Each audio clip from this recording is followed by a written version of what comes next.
Greetings, Otaku Faithful. Thank you for joining me again this week. Once again, it's Larry Williams, OAW Commander-in-Chief, and normally I'd be here to bring you a Discussion of the Week video segment. However, the Discussion of the Week segment is going to be taking a break, and so for this week, you all asked for it, so I'm here to give you all my expectations video for Season 2 of Game of Thrones right here on Otaku Assemble Weekly. Now, before I jump into this expectation video, I do want to update you all because I know many of you all who are my Game of Thrones fans and enthusiasts who don't normally follow my channel. I noticed that a lot of you all started coming back to the channel in the last weekend or so, and so this will just be a brief little update about what's going on with the Game of Thrones reviews for Season 2. Many of you will notice that in this video, the comments have been disabled. The reason for that being is, despite my best efforts when I was doing the Season 1 reviews, I was spoiled to the end of A Storm of Swords. Yeah, the third book, you know, the big shocker that occurs in that. So, because of that, but also taking consideration this, I know that I have a lot of viewers who, like myself, have not read the books and are only following the series. So, though not only were the comments that, for the record, I'm pretty sure you all know, were full of spoilers, not only were those comments potentially dangerous for me, but for also my other viewers who haven't read the books. So, because of that, I am disabling the comments on all future Game of Thrones reviews, or at least until further notice. But for all of you all who did like to comment on my videos, I would highly recommend checking out the threads on winteriscoming.net. They offer both spoiler-free and spoiler-filled forum threads, so and they offer them for each episode, so I'd highly recommend you all check those out, and I might even link those in the reviews for Season 2. Also, another update, I know a lot of you all have asked, Larry, have you read A Song of Ice and Fire yet? Have you read the books yet? No, I have not. I've actually decided to wait until HBO finishes this series before going into the books, and the reason for that being is this: because the reviews you all see me do for the series, those are fresh, those have no background knowledge or no background information, no background insight, none of that. By reading the books, even if I'm reading the book after that season, so even if I were to go back and read the first book after Season 1 ended, I'm still going to come into Season 2 with a bit more insight and a bit more knowledge about that series. Do you follow? By following the series exclusively, not only that, but you all who have read the books will be able to follow me and kind of see exactly how HBO is doing with adapting the series. So, with all that said, I won't be reading A Song of Ice and Fire until after the season concludes. And hopefully by then I can find some decent enough hardbacks for a reasonable price, because I like hardbacks. I want the series in hardback, and I'm pretty sure many of you all know the series is kind of hard to come by in hardback. So that's where we are with that. But with that all said, let's jump into my expectations for Season 2. Now, I'll admit, even though I was spoiled to the end of to the end of the third book, that was it. Everything else I've avoided. I haven't even watched all of the promotions and all of the commercials and all of the behind-the-scenes footage for Season 2. I've only seen the first 2 commercials for Season 2. All the other ones I decided not to look at. So for the most part, I am unspoiled.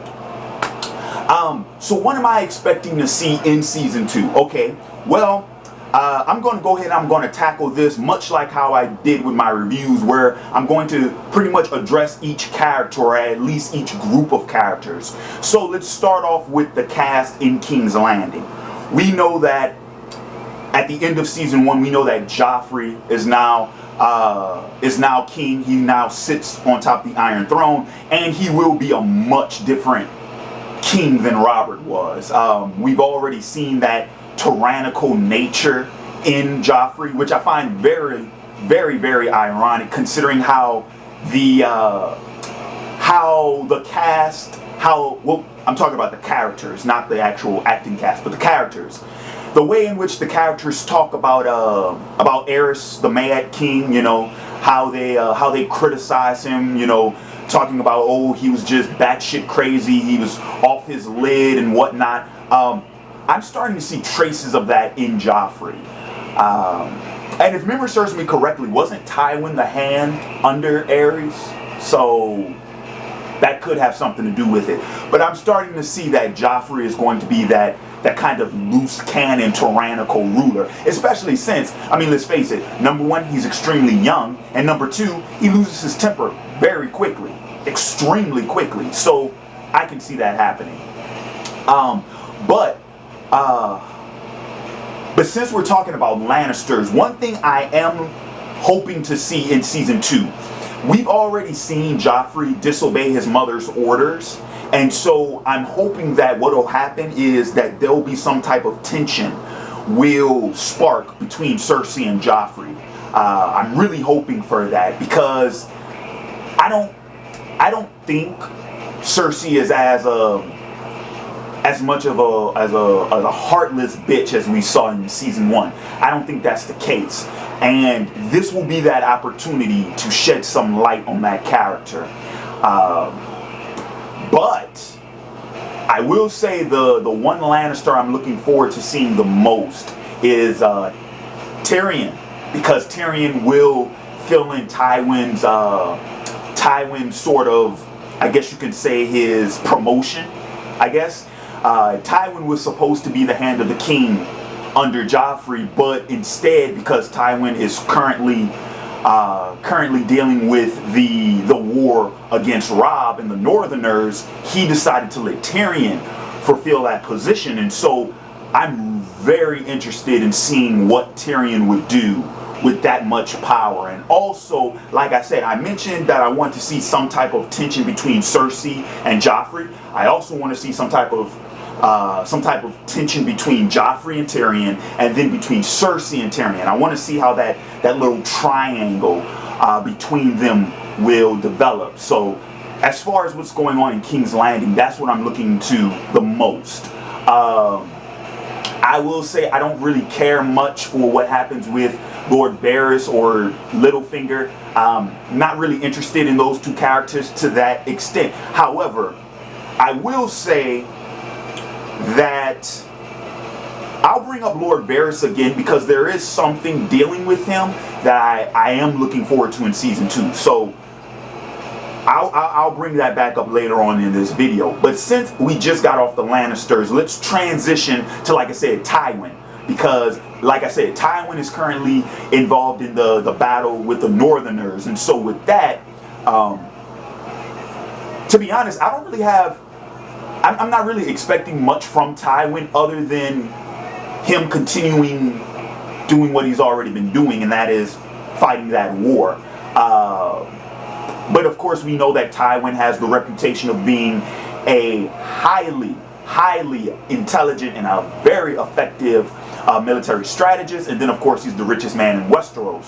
So I want to see where that goes. But like I said, I don't expect Tywin to do anything more than what he's already been doing. And since we're talking about the war, let's segue over to the Northerners, more specifically House Stark, which I rep House Stark. I'm pretty sure many of you all know that, but I rep House Stark. I highly endorse House Stark. That's my house of choice. And actually, I just got done ordering a bunch of House Stark merchandise, courtesy of HBO.com. I got 2 t-shirts, the Stark ring, the Stark pendant, and the Stark keychain coming in. Those should be here tomorrow morning. So you all will see that once I start doing those reviews. But let's talk about House Stark. Now, of course, as far as Robb, I guess now Robb was, with Ned's death, Robb is officially the Lord of Winterfell, the Warden of the North. Well, that is until Joffrey tries to replace someone. I mean, because Joffrey mentioned that in his in season 1 that he wanted to appoint someone else as Warden of the North, but we have yet to see that happen. So, what I want to see with Robb, to be honest, my whole thing with Robb is kind of the same thing with Tywin. I just want to see them continue doing what they're doing. I mean, as Robb said at the end of episode 9, this war's just beginning, and I do know that one of the biggest things at play in season 2 is that the war between the Northerners and the Lannisters, that's still going on, and I think we see that I think we see that tenfold in season 2, especially since the book in which season 2 is adapting is called A Clash of Kings, which also there will be newcomers to that conflict, which I'll discuss in a minute. But like I said, as far as Robb and the Northerners, his forces, I just want to see them continue doing what they've been doing so far, especially since they still have Jaime captive. So I just want to see them. I just want to see that continue.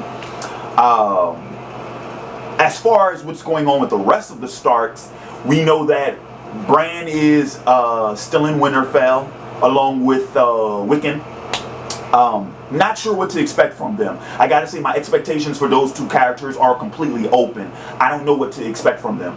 And as far as Arya is concerned, we know that Arya is heading back up north, but where she'll go from there, like, will she just get dropped off in Winterfell, or would she even actually go to the Wall? Don't know.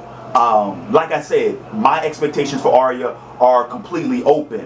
I won't even bring up Sansa because I don't fucking like Sansa, and I really don't give a shit what happens to her. So, yeah.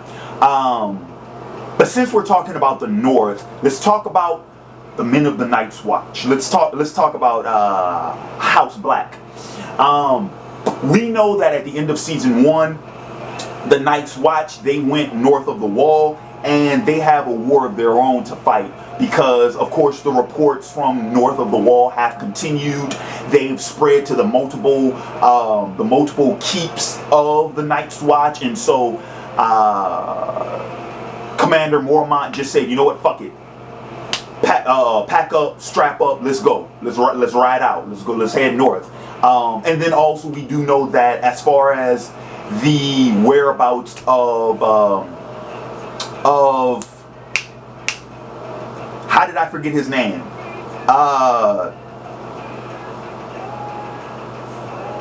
Brendan Stark. I think that's right. I hope that's right. Anyway, we do know that Ned's brother, Jon's uncle, we do know that he's still missing. I think that's his name.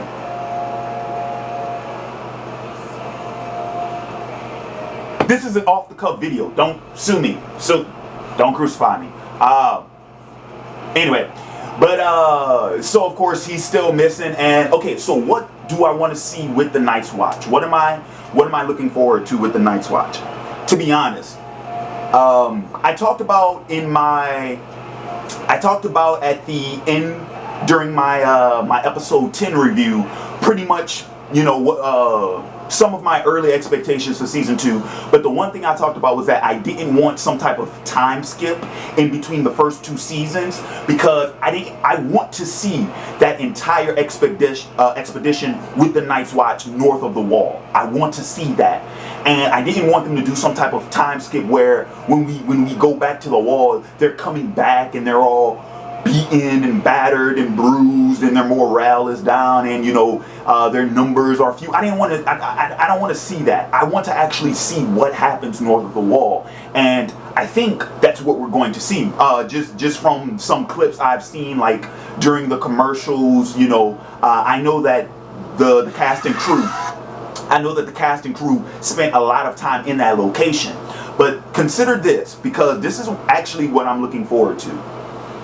If in fact, throughout, I don't mind if it's throughout the whole season that the Night's Watch are completely north of the wall. But think about it like this. You know, that's the northern wilderness. You know, there are no castles, no keeps, no palaces, anything like that. It's pretty much just, you know, man versus wild out there. And what I'm looking forward to is that with that type of landscape, and I mean, come on, let's face it, that entire landscape's going to be covered with snow, you know, and it's easy to get confused. It's like, oh, you know, everything looks the same. I'm hoping that with such a vast and plain landscape, that will create for exposition and character development. That's what I'm looking forward to the most from the Night's Watch. That being out there in that wilderness and that vast white horizon, that we'll get some serious character development from the men of the Night's Watch. That's what I'm looking forward to the most. So now I want to discuss, let's jump back to Lord Varys. Remember, I'm coming back to Lord Varys. I want to talk about him. We found out in season 1 that apparently Lord Varys is not from Westeros. Apparently not. Apparently he's from across the Narrow Sea. And not only that, he was actually in cahoots with the gentleman who was helping Viserys set up that whole alliance between him and Khal Drogo and the Dothraki and the whole thing with Daenerys being married off and all that type of jazz. Still do not know that character's name. I'm talking about the scruffy looking fellow with the beard and the red sash and the island apparel, which was kind of kick-ass. I really liked his sandals. Anywho, but we found out that apparently Lord Varys is in cahoots with him. So with that being said, and also with the fact that, like I said, Lord Varys is not from Westeros, and apparently he does want to see the return of the Targaryens, I want to know, and this is going to segue into my expectations for Daenerys, because of course we saw in season 1, you know, Khal Drogo died. Damn it, Drogo was my man. The Dothraki perpetually abandoned Daenerys, yet she has 3 dragons, and let's face it, with 3 dragons you don't really need an army now, do you? But she does need allies. She will need people to help her make her way back to Westeros. And so, with all of that said, this is what I want to know. Who are these allies? Who are these people that apparently Daenerys and Lord Varys and that other guy, who are they connected to? What's the connection between these? Who are the people that we kept hearing in season 1 want to see the return of the Targaryen Empire? Want to see the return of the Targaryens to the Iron Throne? Who are they? We haven't seen them. That's what I want to find out. I want to know who these cats are. I want to know that. Let's find out. And since we're on the topic of newcomers, let's talk about the new people, the new additions to the series, and that's going to wrap up this discussion. First and foremost, who do I want to see the most? I'll tell you who I want to see the most.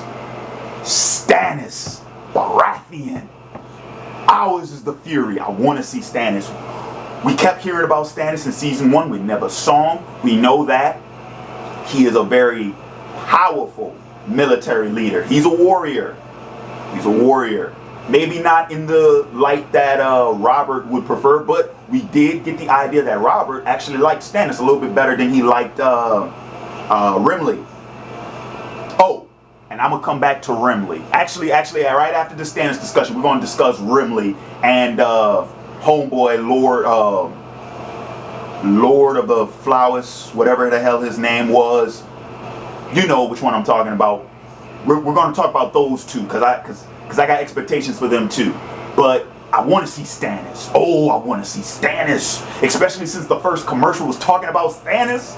You know, my brother left no true born heir. Oh, by right, what he said, by right and birth and blood, I hereby lay claim to the Iron Throne of Westeros. They will bend a knee or I will destroy. Come on, man. We got to see Stannis. And apparently Stannis has a sorceress in his entourage, I think I want to see her too.